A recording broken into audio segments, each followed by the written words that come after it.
ஏன் சார் இப்போ ஒரு ஆளுக்கு 2500 ரூபான்றது நீங்க அது ஒரு பெரிய காசு இல்லைன்னு சொல்றீங்க இல்லையா?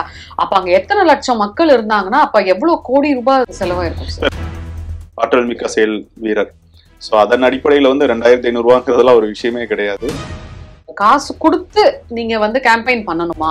ஸோ இன்னைக்கு கூட்டத்திற்கு பணம் கொடுப்பதுங்கிறது எல்லா அரசியல் கட்சியின் மத்தியிலும் ஒரு சாதாரண நிகழ்வு. ஒரு சோஷியல் மாஸ் கெத்த கிரியேட் பண்றதுக்காக தான் இந்த காசு கொடுத்து ஆள் சேரும். விஜய்க்கு அவர் காசு கொடுத்து தான் கூட்டம் கூட்டணும்னு அவசியம் கிடையாது. ஏன்னா ஏற்கனவே மோடிக்கு கருப்பு கொடி காட்டினாங்க, அதே மோடி வரும்போது வெள்ளை கொடியை நம்ம பார்த்தோம். சார் இப்ப நீங்க சொல்றதை வச்சு பாத்தீங்கன்னா இவர் அரசியலுக்குள்ள இவர் இந்த மாதிரி கேம்பெயின் பண்ண ஆரம்பிச்சதுக்கு அப்புறம் தான் யங்ஸ்டர்ஸுக்கு பாலிடிக்ஸ், அதாவது அரசியல் மேல நாட்டம் அதிகமா வந்திருக்கு. இந்த மாதிரி அவங்க நிறைய ஈடுபாடு காட்டுறாங்கன்ற மாதிரி சொல்றீங்க. இல்ல, நாளைக்கு அஜித் அரசியலுக்கு வந்தாலோ இல்ல சூர்யா அரசியலுக்கு வந்தாலோ ஸ்பிட் ஆகுமான்னு சொன்னா அரசியல் பத்தி பேசினா நம்ம நிறைய பேசிட்டு இருக்கலாம். ஆனா இன்னைக்கு விஜயின் தலைமையை ஏற்று அவரை முதலமைச்சர் ஆக்க வேண்டும் என்பதற்காக தானா சேர்ந்த கூட்டம் இன்னைக்கு அவருக்காக வேலை செஞ்சுக்கிட்டு இருக்கு. இப்படி மீடியால கருப்பு கொடி காட்டுவேன், நான் வந்தா நாங்க அதை பண்ணுவோம் இதை பண்ணுவோம், அதுக்கெல்லாம் பயந்து ஒதுக்கக்கூடிய சூழ்நிலைகளை விஜய் அவர்களும் இல்லை, அவர்கள் ரசிகர்களும் அப்படிலாம் விட்டுற மாட்டாங்க. இப்ப விஜய்க்கு யார் சார் டைலாக்ஸ் எல்லாம் எழுதி கொடுக்குறா? அவர் எழுதி கொடுத்ததை கண்ண மூடித்தனமா படிக்கிறாரு. அது இப்போ யார் வேணா எழுதி கொடுக்கலாம். அதை ஒரு அனலைஸ் பண்ணி இதெல்லாம் கரெக்டான்னு பார்த்துட்டு இல்ல சார் நீங்க கேம்பெயின் பண்ணணும். சோ நம்ம இன்னும் சொல்ல போனா ஒரு சின்ன குறிப்பு எழுதி வச்சுட்டு அந்த குறிப்பிலேயே திருக்குறளை தப்பா சொல்றவங்க, அந்த குறிப்பிலேயே சுதந்திர தினத்தை தப்பா சொல்ற அரசியல் தலைவர்கள்லாம் நம்ம பார்த்துட்டு தான் இருக்கிறோம். சோ ஒரு விஷயத்தை யார் சொன்னா உடனடியாக அரசு தரப்பிலிருந்து பதில் சொல்றாங்கிறத நீங்க உற்று கவனி. இதுவே வேற ஒருத்தர் பேசினா இதை அப்படியே ஜஸ்ட் லைக் தட் கடந்து போயிருப்பாங்க. அடுத்து இப்ப ஷெட்யூல் மாறி இருக்கு. கரூர் நாமக்கல், கரூர்ல இன்னைக்கு மிகப்பெரிய விஷயமா இருக்கிறது ஏற்கனவே கிட்னி திருட்டு விஷயம். கண்டிப்பா விஜய் அதுல கையில எடுப்பாரு, அதுல எந்த மாற்று கருத்தும் கிடையாது.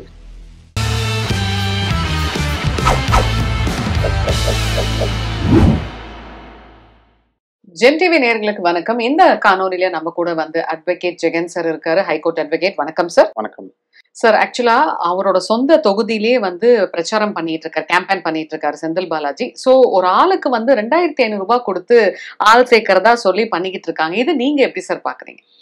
தேர்தல் நெருங்கிட்டு வருது. சமீபத்துல கரூர் மாவட்டம், அவரோட சொந்த மாவட்டத்துல முப்பெரும் விழாவில் அவர் ஏற்கனவே நான் சிறையில் இருந்ததுனால நடத்த முடியாத ஒரு நிகழ்வை வெற்றிகரமாக நடத்தி கொடுக்கணும்னு சொல்லிட்டு இந்த முப்பெரும் விழாவை கரூர் மாவட்டத்தில் முதலமைச்சர் மற்றும் துணை முதல்வரின் தேதியை பெற்று நடத்தினாரு.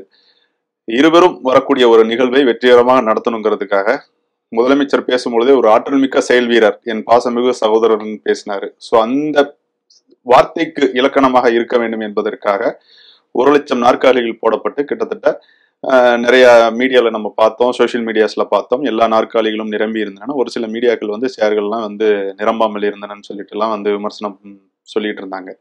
ஸோ அதன் அடிப்படையில் இன்னைக்கு கூட்டத்தை சேர்ப்பதற்கு பணம் ஒரு அத்தியாவசியமான ஒரு விஷயமா இன்னைக்கு ஆயிருச்சு.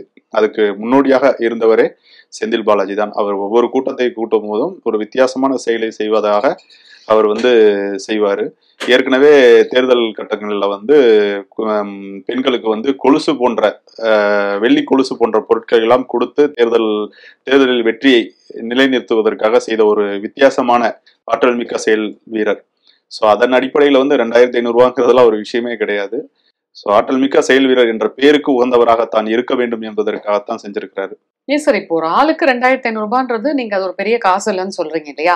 அப்ப அங்க எத்தனை லட்சம் மக்கள் இருந்தாங்கன்னா அப்ப எவ்வளவு கோடி ரூபாய் செலவாயிருக்கும் சார்? நானும் உங்களை போன்ற காட்சி ஊடகங்களை பார்த்து தான் நான் தெரிஞ்சுக்கிட்டேன். 2500 ரூபாங்கிறது ஒரு பணமாய் கொடுக்கவில்லை, சில பொருட்களாய் கொடுத்துதான், மக்களுக்கு தேவைப்படும் பொருட்களை, வீட்டுக்கு உபயோகமான பொருட்களை கொடுத்துதான் அவர் கொடுத்திருக்கிறாரு. அவர் இந்த கூட்டத்தை கொண்டு வந்திருக்கிறாரு. அதுக்கு டோக்கன் வழங்கப்பட்டிருக்கிறது. முழு நேரமும் அந்த மீட்டிங்ல இருந்தவங்களுக்கு மட்டும்தான் அந்த டோக்கன் கொடுக்கப்பட்டு, டோக்கன் மூலமாக அந்த இலவச பொருட்கள் கொடுக்கப்பட்டிருக்கிறது.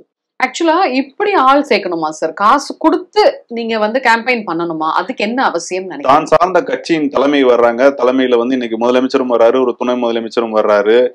அந்த பகுதியில் தான் ஒரு மிக முக்கியமான பிரமுகர், இன்னும் என்னை நம்பி இந்த மக்கள் இருக்கிறார்கள், அமைச்சரவையில் இருந்து அவர் நீக்கப்பட்டிருக்கிறாரு, அதற்கு முழு சப்போர்ட்டும் இன்னைக்கு முதலமைச்சரும் துணை முதலமைச்சரும் இருக்காங்கிறத மக்கள் மத்தியிலும் அதை தெரியப்படுத்த வேண்டும். அதே சமயத்திலும் மக்களும் என் பக்கத்தில் தான் இருக்கிறார்கள் என்பதை அவர் சார்ந்த கட்சியிலும் அவர் தெரியப்படுத்த வேண்டும் என்பதற்காகத்தான் இந்த கூட்டத்திற்கு பணம் கொடுப்பது. சோ இன்னைக்கு கூட்டத்திற்கு பணம் கொடுப்பதுங்கிறது எல்லா அரசியல் கட்சியின் மத்தியிலும் ஒரு சாதாரண நிகழ்வு. அதற்கு மத்தியில் இவர் இன்னைக்கு ஒரு அமைச்சராக இருந்தவர் இன்னைக்கு அமைச்சராக இல்லாமல் இருக்கிறார். கூட்டம் என் பக்கத்தில் இருக்கிறது என்பதை காண்பிக்க வேண்டும் என்பதற்காகத்தான் இந்த முடிவா இருக்கும். ஒரு சோஷியல் மாஸ் கெத்த கிரியேட் பண்றதுக்காக தான் இந்த காசு கொடுத்து ஆள் சேர்ப்பு. ஓகே சார், இப்ப தானா சேர்ந்த கூட்டம் அப்படின்ற ஒரு கான்செப்டே இல்லையா?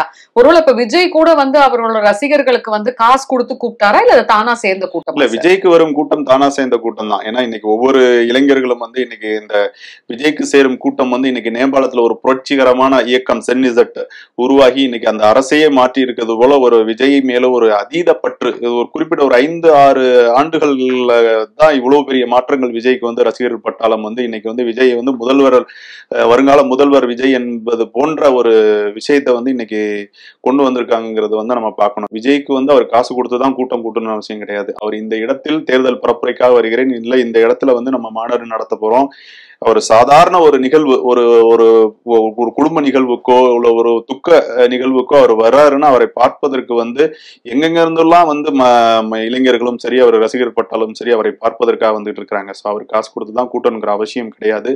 கூட்டத்தை குறைப்பதற்கு என்ன வழி என்பதை தான் அவங்க கட்சி நிர்வாகிகள் வந்து செயல்பட்டு இருக்கிறாங்க, செஞ்சுக்கிட்டு இருக்கிறாங்க. சமீபத்துல வந்து அவர் சார்ந்த கட்சி தவகவின் பொதுச் செயலாளர் புஷ்லி ஆனந்த் அவர்கள் பேசும்பொழுது, எங்களுக்கு எதுவுமே பெரிய விஷயம் இல்லை, ஆனா அவரை கொண்டு வந்து சேர்க்கறது தான், திருப்பி அவரை வீட்டுக்குள்ள சேர்க்கறதா ஒரு பெரிய விஷயமா இருக்கு. ஏன்னா கட்டுக்கடங்காத கூட்டம் விஜயின் மீது ஒரு அதீத பற்றால வந்து அவரை நெருங்கி வந்து அதனால வந்து ஏதாவது விபரீதம் நடந்துடக்கூடாது, சட்டம் ஒழுங்கு பிரச்சனை நடந்துடக்கூடாது. ஸோ அதனாலதான் வந்து இவ்வளவு ரெஸ்ட்ரிக்ஷன் வந்து போலீஸ் சைட்ல இருந்து கொடுக்குறாங்க. சார் விஜயினோட நிகழ்வுனா என்னென்ன ரெஸ்ட்ரிக்ஷன்ங்கிறது வந்து கொண்டு வராங்கிறதையும் நம்ம புரிஞ்சுக்கணும். ஸோ விஜய்க்கு வந்து வர்ற கூட்டம் வந்து காசு கொடுத்து கூட்ட வேண்டிய அவசியம் இல்லை, அவருக்கு தானா சேர்ற கூட்டம் தான் நம்ம சொல்லணும். இப்போ நீங்க சொல்றீங்கல்ல சார், விஜய்க்கு வந்து தானா சேர்ந்த கூட்டம் எதுவுமே காசு கொடுத்து சேர்ந்த கூட்டம் இல்லைன்னு. ஓகே, இப்ப இந்த சேர்ந்த கூட்டம் எல்லாம் வந்து அவருக்கு ஆதரவா இருக்குமா? ஆனா ஒரு சில இடங்கள்ல அவருக்கு கருப்பு கொடியும் காட்டிட்டு இருக்காங்கல்ல சார். கருப்பு கொடி காட்டுறதுனால யாரோட இமேஜையும் வந்து குறைச்சிட முடியாது. ஏன்னா ஏற்கனவே மோடிக்கு கருப்பு கொடி காட்டினாங்க, அதே மோடி வரும்போது வெள்ளை கொடியை நம்ம பார்த்தோம். சரி, அதனால யாருக்கும் கருப்பு கொடி காட்டுவதனால அவருக்கு சேரக்கூடிய வாக்கு வங்கியை யாரும் வந்து குறைத்து மதிப்பிட முடியாது. அதே சமயத்துல இளைஞர் பட்டாளம் வந்து இன்னைக்கு வந்து தன்னிச்சையாக செயல்பட்டு வந்து அவரை எப்படியாவது முதல்வர் கட்டில் உட்கார வைக்கணும்னு சொல்லிட்டு பல மடங்கு முயற்சி செஞ்சுக்கிட்டு இருக்கிறாங்க.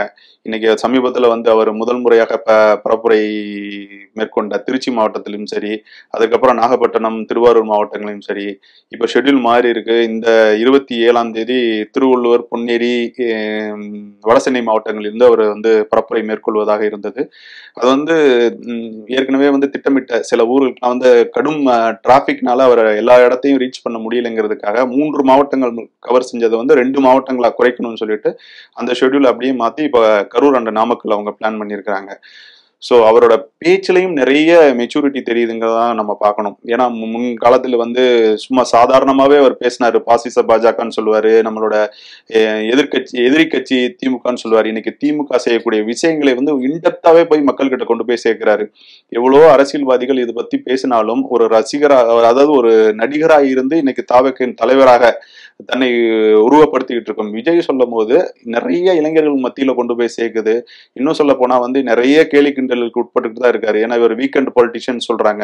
பட் அவர் தரப்புல இருந்து சொல்ற பதில் வந்து நான் வரேன்னா அது கடும் டிராபிக் ஆகுது, மக்களுக்கு வந்து வாழ்வாதார பிரச்சனைகளுக்கு என்னால ஒரு பிரச்சனை வந்துடக்கூடாதுங்கிறதெல்லாம் அவங்க சைட்ல இருந்து காரணம் சொன்னாலும் அந்த ஒரு வாரத்திற்கு அவர் வந்துட்டு போன விஷயத்த, அவர் பேசின விஷயத்த அடுத்த ஒரு வாரத்துக்கு பேசக்கூடிய ஒரு பேசுபொருளை மாற்றி காட்டக்கூடிய வல்லமை விஜய் கிட்ட இருக்குன்னு தான் நம்ம சொல்லணும். அதனால அவரை குறைந்து நம்ம வந்து மதிப்பீடு பண்ணவே முடியாது. இன்னைக்கு எப்படி ஒரு கிரிக்கெட் நமக்கு இளைஞர்களுக்கு பிடித்த ஒரு விஷயம், 90ஸ்ல வந்து சச்சின் அவுட் ஆயிட்டாருன்னா டிவி ஆஃப் பண்ணிட்டு போயிருந்த காலம். அதே சமயத்துல 2010 ஷேவாக் வந்து ஓப்பனிங் இறங்கி அவர் அவுட் ஆயிட்டாருன்னா நமக்கு கிரிக்கெட்டை வந்து ஒரு 10-15 நிமிஷம் ஆஃப் பண்ணிட்டு அதுக்கப்புறம் என்ன ஸ்கோர்னு மட்டும் பார்த்துக்கிட்டு இருந்த ஒரு காலம். இன்னைக்கு வந்து சனிக்கிழமை விஜய் என்ன பேசுறாருங்கிறது அவரோட ரசிகர்கள் மட்டும் இல்ல, அவர்களோட தொண்டர்கள் மட்டும் இல்ல, அரசியல் விமர்சகர்களா இருக்கட்டும், பெண்களா இருக்கட்டும், விஜய் என்ன பேச போறாரு, மாணவர்களும் சரி இன்னைக்கு என்ன பேசினாரு. ஏன்னா அவர் வந்து கிட்டத்தட்ட ஒரு 10-15 நிமிஷம் தான் அவருக்கு பேசுறதுக்கான அனுமதி கிடைக்குது. சோ அந்த 15 நிமிஷத்துல என்ன பேசுறாரு, அவரோட பிளானிங் என்ன, அவர் யாரை பத்தி சொல்றாருங்கிறதெல்லாம் வந்து உற்று நோக்கி அரசியல் விமர்சகர்கள் மட்டும் இல்ல, பள்ளி மாணவர்களே வந்து அதை வந்து கூர்ந்து கவனித்து அரசியல் கற்றுக்கொள்ளும் ஒரு நிகழ்வா மாறிட்டு வருங்கிறது வந்து அரசியலுக்கு ஒரு வரவேற்கப்படக்கூடிய ஒரு விஷயம். ஏன்னா மாணவர்கள் வந்து இன்னைக்கு வந்து பெரிய அளவில் அரசியல் ஞானம் எல்லாம் இல்லாம தான் இருந்தாங்க, அரசியலை தெரிந்து கொள்ள வேண்டிய தேவையும் இல்லாம இருந்தாங்க. ஆனா விஜய் அவர்களின் அரசியல் வருகைக்கு பின்பு மாணவர்கள் வந்து குறிப்பா தமிழக அரசியல் என்ன நடந்து கொண்டிருக்கிறத டெப்தா பாக்குறாங்க. இன்னைக்கு வந்து கடும் விமர்சனம் வந்து நாகப்பட்டினத்துல பேசும்போது வச்சிருந்தாரு. சோ நான் வரும்போது மைக் ஆஃப் பண்றாங்க, நான் வரும்போது வந்து பவர் ஆஃப் பண்ணிடுறாங்க, பவர் ஆஃப் wire பண்ணுங்க. இது அது பண்ணிடுறாங்க. வந்து ஏற்றுக்கொள்ள முடியாத ஒரு விஷயம். அதெல்லாம் மைக் ஆஃப் பண்ணுங்கிறது வந்து இவ்வளவு பெரிய நெருக்கடியான ஒரு கூட்டத்துல வந்து ஒரு வயர் வந்து சாதாரணமா வந்து கலந்துங்கிறது வந்து நம்ம எதிர்க்கட்சியோ இல்ல ஆளுங்கட்சியோ நம்ம குறை சொல்ல முடியாது. அதே சமயத்தில் லைட் ஆஃப் பண்ணுங்கிறதுக்கு வந்து அரசு தரப்புல இருந்து அவங்க கொடுத்த மனுவின் அடிப்படையில தான் என்னன்னா மின் டிரான்ஸ்ஃபர்மேஷன் வயர்னால வந்து ஏதாவது அசம்பாவிதம் நடக்குங்கிறதுக்காக அவங்க தான் வந்து இதுக்கு முன்னாடி வந்து எங்களை வந்து வயரை கட் பண்ண சொல்லி பெட்டிஷன் கொடுத்துருந்தாங்க. அதன் அடிப்படையில தான் வந்து நாங்கள் இபி லைனை கட் பண்ணியிருந்தோம்லாம் சொல்லியிருக்காங்க. ஸோ அது ஒரு தவறான செய்தி. இருந்தாலும் அவருக்கு ஏதாவது ஒரு நெருக்கடியை கொடுக்க வேண்டும் என்பது ஆளுத்தரப்புல வந்து எப்பயுமே இருக்கக்கூடிய ஒரு விஷயம்தான். ஆனா அவர் பேசும்போது கடுமையான ஒரு விஷயத்தை வந்து ஆளுத்தரப்புல இருந்து சொன்னாரு. குறிப்பா வந்து தமிழ்நாடு முதலமைச்சர் அவர்களின் வெளிநாட்டு பயணம். ஸோ நான் முதலீடுகளில் ஈர்ப்பேன் என்று நான் வெளிநாட்டுக்கு சென்று வந்து சென்றாரு. அது முதலீடுகளை ஈர்ப்பதற்கா இல்லை இவரோட முதலீடை வந்து அங்க செய்வதற்காங்கிற மாதிரிலாம் ஒரு கடும் குற்றச்சாட்டை வந்து அவர் செஞ்சாரு. இன்னைக்கு மாணவர்கள் மத்தியில இளைஞர்கள் மத்தியில அது மிகப்பெரிய பேசுபொருளா இருக்கு. ஸோ அதே மாதிரி வந்து அவர் சொந்த கட்சியில வந்து கொள்ளையடிக்கிறாரு அப்படிங்கிற விஷயங்கள்லாம் வந்து ஆணித்தரமா பதிவு செஞ்சாரு. இது போன்ற கிட்டத்தட்ட ஒரு 2 வருஷம் அவர் அரசியல் பயணம் முடிஞ்சிருக்கு. இது போன்று ஒரு ஆளும் தரப்பை வந்து வெளிப்படையாகவே கட்சி பெயரை சொல்லி வெளிப்படையாகவே பதிவு செஞ்சது இந்த முறைதான். ஸோ அவர் அரசியல் களம் வந்து இப்பதான் சூடு பிடிக்க ஆரம்பிச்சிருக்கு. ஸோ இன்னும் தேர்தலுக்கு வந்து கிட்டத்தட்ட ஒரு 6ல இருந்து 8 மாசம் கால இடைவெளி இருக்கு. இன்னும் போக இன்னும் சூடு பிடிக்கும் தான் பாக்குறோம். சார், இப்ப நீங்க சொல்றதை வச்சு பாத்தீங்கன்னா இவர் அரசியலுக்குள்ள வந்து இவர் இந்த மாதிரி வந்து கேம்பெயின் பண்ண ஆரம்பிச்சதுக்கு அப்புறம் தான் வந்து யங்ஸ்டர்ஸ்க்கு வந்து பாலிடிக்ஸ், அதாவது அரசியல் மேல நாட்டம் அதிகமா வந்திருக்கு. இந்த மாதிரி வந்து அவங்க நிறைய ஈடுபாடு காட்டுறாங்கன்ற மாதிரி சொல்றீங்க. அண்ணா அவர்களின் காலத்தில் இருந்தே வந்து அரசியலில் வந்து மாணவர் அமைப்புகள் வந்து மிகப்பெரிய அளவில் வந்து தங்களை ஈடுபடுத்தி கொண்டு இன்னைக்கு வந்து திராவிட கழகங்கள், திராவிட முன்னேற்ற கழகம் ஆட்சி அமைத்திருக்கு வந்து மாணவர்களோட பங்கு வந்து மிகப்பெரிய பங்கு. அதுல எந்த மாற்று கருத்தும் இல்லை. அதுக்கு அப்பாற்பட்டு எம்ஜிஆர் அவர்களின் காலகட்டங்களாக இருக்கட்டும், இப்பொழுது விஜய் அவர்களின் இந்த சென்னிசட்ங்கிற வந்து ஒரு வேர்டு வந்து இன்னைக்கு மிக பவர்ஃபுல்லான வேர்டா இருக்கு. ஒரு நாட்டை வந்து புரட்சி செய்து அந்த நாட்டின் தலைமையை மாற்றக்கூடிய ஒரு வலிமை வாய்ந்த ஒரு அமைப்பு தான் இந்த சென்னிசட். ஸோ 28 வயதுக்கு உட்பட்டவர்கள் மட்டும்தான் இதுல வந்து உறுப்பினராக இருக்க முடியும். அவங்க மட்டும்தான் வந்து செயல்படுவாங்க. சோ அது போன்ற ஒரு அவங்களாலதான் வந்து ஒரு புரட்சிகரமான விஷயத்தை வந்து தெளிவாக செய்ய முடியும். ஒரு இன்னைக்கு நீங்க வந்து ஒரு எந்த பார்ட்டியா இருந்தாலும் புரட்சிகரமா எதுவும் செய்ய முடியாது. அவரோட தலைமையை ஏற்றுக்கொண்டுதான் இவங்க வர்றாங்க. It is era of AI. So வந்து இன்னைக்கு மாணவர்கள் வந்து எப்படி ஒரு ஆர்டிபிஷியல் இன்டெலிஜென்ஸ் வந்து ஒரு கண் இமைக்கும் நேரத்துல வந்து பல தகவல்களை நம்ம கொடுத்துக்கிட்டு இருக்கோம். அது போல ஒரு பவர்ஃபுல்லான விஷயங்களை வந்து இளைஞர்கள் மட்டும்தான் மாற்ற முடியும்.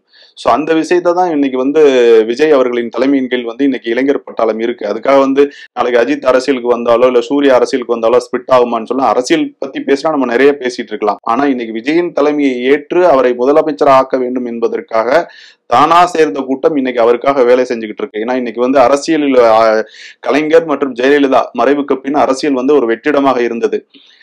இன்னைக்கு வந்து ஒரு காமன் பப்ளிக் மத்தியில ஒரு முதலமைச்சராக எடப்பாடி செயல்பட்டாலும் இன்றைக்கு முதலமைச்சராக ஸ்டாலின் அவர்கள் இருந்தாலும் ஒரு கரிஸ்மேட்டிக் லீடரா வந்து அவங்களை யாரும் பார்க்கல. அதுதான் நிதர்சனமான உண்மை. அதுக்கப்புறம் வந்து அண்ணாமலை அவர்கள் இல்ல நீங்க நம்ம வந்து ஒரு கட்சி சார்ந்து அவருக்காக நம்ம வந்து பேசினாலும் ஒரு காமன் பப்ளிக் மத்தியில ஒரு எம்ஜிஆர் போன்று, ஜெயலலிதா போன்று, கலைஞர் போன்று ஒரு கரிஸ்மேட்டிக் லீடரா நம்ம ஏத்துக்க முடியாது. அதுதான் நம்ம உணர்ந்த விஷயமா இருக்க முடியும். அதை தாண்டி அண்ணாமலை அவர்களுக்கு தனிப்பட்ட செல்வாக்கு, பிஜேபி கட்சியை தாண்டி தனிப்பட்ட செல்வாக்கு இருக்கிறது. அதை தாண்டி ஒரு நடிகராக இருந்து ஒரு கட்சி ஆரம்பித்த 2 வருட காலகட்டத்தில் இவ்வளவு பெரிய கூட்டத்தை இன்னைக்கு நிறைய பெண்கள் வந்து நாங்க ஓட்டு போடுவோம்னு சொல்றாங்க. மாணவர்கள் வந்து உற்று நோக்கி அரசியல பார்த்துட்டு இருக்காங்கன்னா அதுக்கு முக்கிய காரணம் வந்து தமிழக வெற்றி கழகம் ஆரம்பித்ததுக்கு அப்புறம் தான். அதுல எந்த மாற்றம் கருத்தும் கிடையாது. ஓகே சார், இப்போ இந்த திருவள்ளூர் பொன்னேரியில நடக்க வேண்டியது வந்து இப்ப கரூருக்கு மாத்திட்டாங்க சார். அதுல ஏதாவது உள்குத்து இருக்கு? இல்ல, அது நான் ஏற்கனவே உங்களுக்கு நான் கிளியரா சொல்லியிருக்கேன். ஆக்சுவலா வந்து கடும் நெருக்கடி மத்தியில 3 மாவட்டங்களா நம்ம கவர் பண்ணுங்கிறது வந்து குறிப்பிட்ட விஷயத்தை வந்து கவர் பண்ண முடியல அப்படிங்கிறதுக்காக அது 2 மாவட்டங்களை குறைச்சிருக்காங்க. மற்றபடி வந்து மீடியால வந்து கருப்பு கொடி காட்டுவேன், நான் வந்தா நாங்க அதை பண்ணுவோம் இதை பண்ணுவோம், அதுக்கெல்லாம் பயந்து ஒதுக்கக்கூடிய சூழ்நிலைகளை வந்து விஜய் அவர்களும் இல்லை, அவர்கள் ரசிகர்களும் வந்து அப்படிலாம் விட்டுற மாட்டாங்க. ஸோ ஆளும் கட்சியினர் தரப்பில் வந்து எவ்வளவு நெருக்கடி கொடுத்தாலும் அதை சமாளிக்கக்கூடிய கேப்பபிலிட்டி வந்து வளர்த்து கொண்டாரு தான் நம்ம பாக்குறோம். இன்னொன்னு, இவர் பப்ளிக்காவே இவரோட கேம்பெயின்ல சொல்லக்கூடிய விஷயங்கள் என்னன்னு பாத்தீங்கன்னா எல்லாத்துக்கும் மழை பெய்யுதுன்னா அது காரணம் வந்து டிஎம்கே, புயல் அடிக்குதுன்னா அது காரணம் டிஎம்கே, எல்லா எல்லாத்துக்கும் அவர் வந்து இம்மெச்சூர்டா டிஎம்கே தான் காரணம் அப்படின்னு சொல்லிட்டு பேர் விட்டே சொல்றாரே சார்.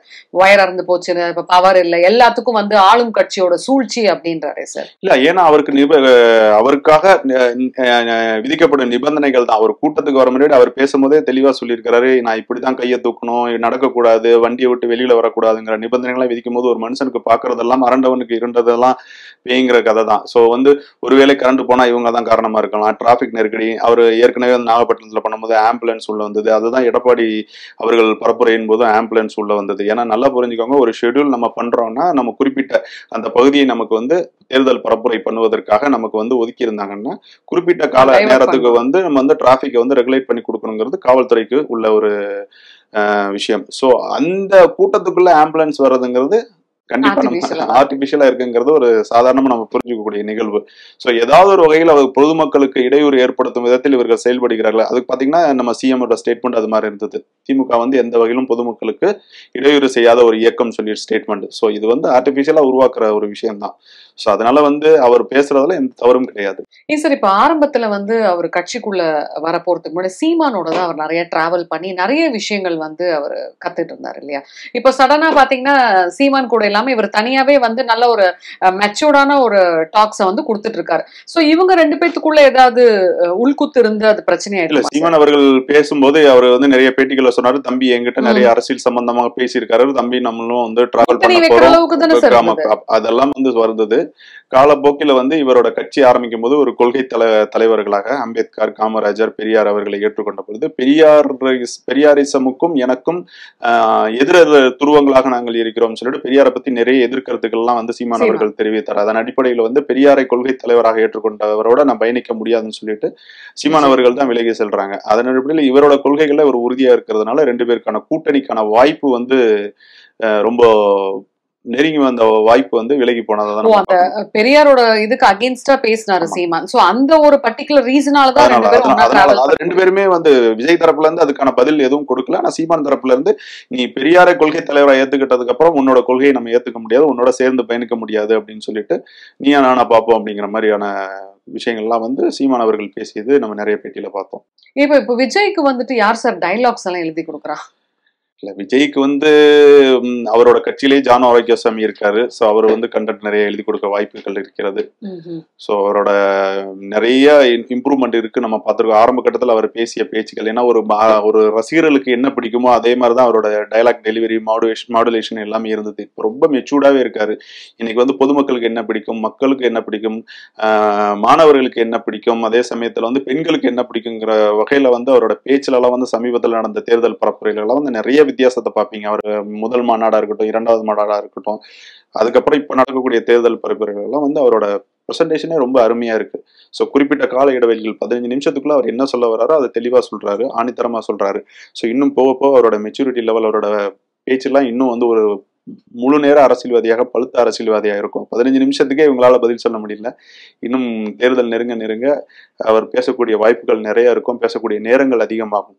ஸோ அப்போ வந்து ஆளுங்கட்சிக்கு ஒரு மிக நெருக்கடியான ஒரு விஷயமா தான் அமைகிறது. ஆக்சுவலா வந்து பாத்தீங்கன்னா சார், இப்போ ஒரு பிரபலமான ஒரு நடிகர் வந்து ஒரு ஸ்டேட்மெண்ட் ஒரு இன்டர்வியூல சொல்லியிருப்பாரு. இப்போ விஜய் வந்து ஒரு அரசியலுக்குள்ள வரும்போது அது வந்து சினிமா மாதிரி கிடையாது. ஸோ அரசியல்ல வந்து you should be a proper ஒரு நல்ல லீடரா இருக்கணும். அப்பதான் வந்து நீங்க வந்து மக்களுக்கு ஒரு நல்ல தலைவரா இருக்க முடியும் இல்லையா?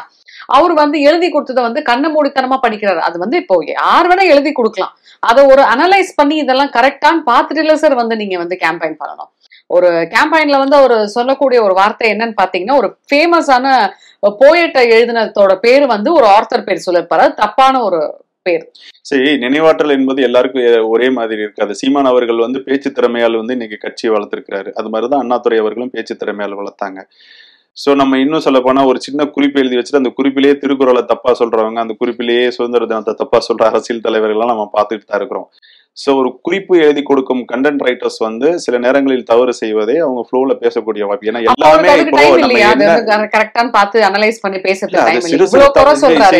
சிறு சிறு தவறுகள் நடப்பது வந்து இயற்கையான விஷயம். நீங்க விஜேவா ஒரு 15 இயர்ஸ் எக்ஸ்பீரியன்ஸ் இருக்குன்னா சில குறிப்புகளை நீங்க வந்து வெப்சைட்ல இருந்து எடுக்கிறீங்க, சில யூடியூப் சேனல்ஸ்ல இருந்து எடுக்கிறீங்கன்னா அது அவங்களோட சொந்த கருத்தை பதிவு செஞ்சிருப்பாங்க. சோ நம்ம வந்து அது சரியாங்கிறத வந்து நம்ம இன்னொரு இடத்துல போய் நம்ம ரிசர்ச் பண்ணிட்டு நம்ம வந்து பண்ண மாட்டோம்.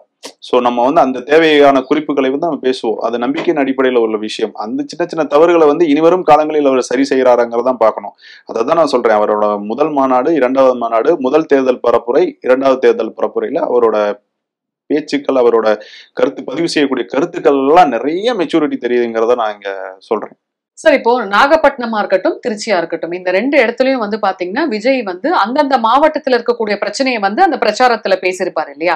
இது எந்த வகையில வந்து அந்த ப்ராப்ளத்துக்கான சொல்யூஷனை கொடுக்கும்னு நினைக்கிறீங்க சார்? இது வந்து ஒரு மக்களுக்கான தீர்வா இருக்குமா? டெஃபினட்டா கொடுக்கும். அதாவது சில நபர்கள் எல்லாம் நம்ம வந்து காமனா ஒரு விஷயம் பேசுவோம். இவரெல்லாம் சட்டசபையில போய் பேசியிருக்கலாம். இன்னைக்கு நாம் தமிழர்கள் கட்சியோட சீமான் அவர்களை வந்து இவரெல்லாம் சட்டசபையில பேசக்கூடிய தகுதியான நபர் நம்ம பேசியிருக்கோம். வைகோ அவர்களும் அப்படித்தான் வந்து அரசியல்ல இருக்கும்போது வந்து இவரெல்லாம் வந்து எம்பி ஆக்கி பார்க்கணும், நமக்காக வந்து ரெப்ரசென்ட் பண்ணணும் பார்லிமெண்ட்ல அப்படின்னு சொல்லி நம்ம பார்த்திருக்கோம். அதே மாதிரி திருச்சி சிவா அவர்களையும் அப்படித்தான் இன்னைக்கு வரைக்கும் பார்லிமெண்ட்டுக்கு அனுப்பிட்டு இருக்காங்க. ஒரு நல்ல பார்லிமெண்ட் சொல்லிட்டு அவர் பேர் வாங்கினவர். ஸோ அதன் அடிப்படையில வந்து ஒரு சட்டசபையில பேசி மக்களோட பிரச்சனைகளை வந்து பேசக்கூடிய ஒரு இடமா தான் இன்னைக்கு சட்டசபை இருக்கு. ஆனா இன்னைக்கு விஜய் அவர்கள் ஒரு கட்சி ஆரம்பித்து 2 வருடங்களுக்குள்ள வந்து அவர் என்னென்ன பேசுறாரோ அதை எல்லா தரப்பு மக்களும் கூர்ந்து கவனிக்கக்கூடிய ஒரு நபராக மாறிவிட்டார். இன்னைக்கு திருச்சியில பேசும்போதும் சரி, சமீபத்துல நாகப்பட்டினம் அண்ட் திருவாரூர்ல பேசும்போதும் சரி, திருவாரூர் வந்து 5 தடவை முதலமைச்சராக கிட்டத்தட்ட 50 வருடங்களாக ஆளக்கூடிய, ஒவ்வொரு தேர்தலும் வெற்றி பெற்ற திமுக தலைவர் அவர்கள் பிறந்த திருவாரூர் மாவட்டம் வந்து எந்த வகையிலும் வந்து முன்னேறவில்லை, அப்படியே தான் இருக்கு, இங்க சாலை வசதிகள் மேற்கொள்ளப்படவில்லை, இந்த ஊர் அப்படியே தான் இருக்குன்னு சொல்லி பேசினாரு. அதே மாதிரி நாகப்பட்டினத்தினர் குறிப்பா பேசும்போது நாகூர் ஆண்டவர் மெடிக்கல் காலேஜ்ல வந்து மருத்துவர்கள் இல்லை அப்படிங்கிற விஷயத்தெல்லாம் சொன்னாரு. உடனடியா அதுக்கான பதில் கொடுக்கறதுல வந்து அமைச்சர் சுப்பிரமணியன் அவர்கள் வந்து 8 கிலோமீட்டர் போனீங்கன்னா வந்து நாகப்பட்டினத்துல மெடிக்கல் காலேஜ் இருக்கு, அங்க வந்து எல்லா வசதியும் இருக்குன்னு சொன்னாரு. ஸோ ஒரு விஷயத்தை வந்து யார் சொன்னா உடனடியாக அரசு தரப்பில இருந்து பதில் சொல்றாங்கிறத நீங்க உற்று கவனிக்கணும். ஏன்னா அவர் சொன்னது இஷ்யூ வந்து நாகப்பட்டினத்துல இருக்கிற ஒரு நாகூர்ல இருக்கக்கூடிய ஒரு மெடிக்கல் காலேஜ். ஸோ 8 கிலோமீட்டர் போனாங்கிறது அது பதில் கிடையாது. அந்த இடத்துல இல்ல அப்படிங்கும் போது அவர் கேட்கக்கூடிய கேள்விக்கு உடனடியாக பதில் கிடைக்கிறது. ஸோ நாகப்பட்டினத்துல நீண்ட நாள் கோரிக்கை மக்களோட வந்து ரயில் தண்டவாளங்கள் வந்து நீண்ட நாள் கோரிக்கை நிறைவேற்றப்படவில்லைன்னு சொல்றாரு. அது மாதிரி ஏற்கனவே வந்து கடல்சார் யூனிவர்சிட்டி இல்லைங்கிறத பதிவு செய்யறாரு. ஸோ இது எல்லாமே வந்து எளிய வகையில வந்து மத்திய அரசுக்கும் சரி மாநில அரசுக்கும் சரி அது வந்து அவர்கள் செய்வதற்கான அனைத்து ஆவணங்களையும், ஏன்னா அடுத்து வந்து இவங்க எல்லாமே தேர்தல் வாக்குறுதிகளாக ஏற்கனவே கொடுத்ததுதான். ஸோ நாகப்பட்டினத்துல வந்து ஏற்கனவே வந்து உப்பு தயாரிக்கும் தொழிற்சாலைகள் நாங்க பண்றோம்னு சொல்லியிருந்தாங்க, உப்பு சம்பந்தமாக. ஸோ இதெல்லாமே மீனவர்களுக்கான பாதுகாப்பு பிரச்சனையை பத்தி பேசுறாரு. திருவாரூர் போகும்போது விவசாயிகள் பிரச்சனையை பத்தி பேசுறாரு. ஸோ 50 வருஷம் ஆட்சியில இருந்தாலும் விவசாயிகளுக்கான பாதுகாப்பு மண்டலமாக அந்த டெல்டா பகுதியை வந்து மாத்தி கொடுத்தவர் எடப்பாடி அவர்கள் தான். ஸோ இதெல்லாம் வந்து பொதுமக்களுக்கான பிரச்சனையை அவர் பேசும்போது ஆளும் தரப்பு வந்து உடனுக்குடன் அதுக்கான பதிலை தரக்கூடிய கட்டாயத்துக்கு வராது. இதுவே வேற ஒருத்தர் பேசினா இதை வந்து அப்படியே ஜஸ்ட் லைக் தட் கடந்து போயிருப்பாங்க. விஜய் அவர்கள் பேசும்போது எல்லாரும் உற்று நோக்குறாங்கிற காரணத்தினாலதான் உடனடியாக அரசு தரப்பிலிருந்து இதுக்கான பதிலை கொடுக்கிறார்கள்ங்கிறத நம்ம புரிஞ்சுக்கணும். அதனால விஜய் பேசும்பொழுது அடுத்த தேர்தல் வாக்குறுதியாக அவர்கள் என்னென்ன சொல்லி அதுல நிறைவேற்றாம இருக்காங்களோ அது எல்லாத்தையுமே இவங்க நிறைவேற்றலன்னா என்ன ஓட்டு கேட்டு போக முடியாது. ஏன்னா மக்கள் கேள்வி கேட்பாங்க. நான் ஏற்கனவே சொன்ன மாதிரி திஸ் ஏரா ஏ அப்படிங்கும் போது இன்னைக்கு உள்ள திறந்தா என்னென்ன கொஸ்டின்ஸ்க்கு இவங்க பதில் சொல்ல முடியுங்கிறத புரிஞ்சுக்கிட்டு தான் இவங்க உள்ள போவாங்க. அடுத்து இப்ப ஷெட்யூல் மாறி இருக்கு. கரூர் நாமக்கல், கரூர்ல இன்னைக்கு மிகப்பெரிய விஷயமா இருக்கிறது வந்து ஏற்கனவே கிட்னி திருட்டு விஷயம். கண்டிப்பா விஜய் அதுல கையில எடுப்பாரு, அதுல எந்த மாற்று கருத்தும் கிடையாது. அதற்கும் அதிமுக வந்து இதுவரைக்கும் பதில் சொல்லாம இருக்காங்க. ஏன்னா அந்த சம்பந்தப்பட்ட மருத்துவமனை வந்து திமுகவை சேர்ந்த ஒரு எம்எல்ஏவோட மருத்துவமனை. இன்னைக்கு வரைக்கும் அது வந்து முடிவு பெறாத ஒரு விஷயமா இருக்கு. கண்டிப்பா கரூர்ல அவர் கையில எடுப்பாரு. அவர் பேசக்கூடிய அந்த 15 நிமிஷத்துல அதை பற்றி பேசுவார். ஸோ அதுக்கும் ஆளுந்தரப்புல இருந்து என்ன பதில் சொல்ல போறாங்கிறத நம்ம பொறுத்திருந்து தான் பார்க்கணும். நன்றி. நன்றி.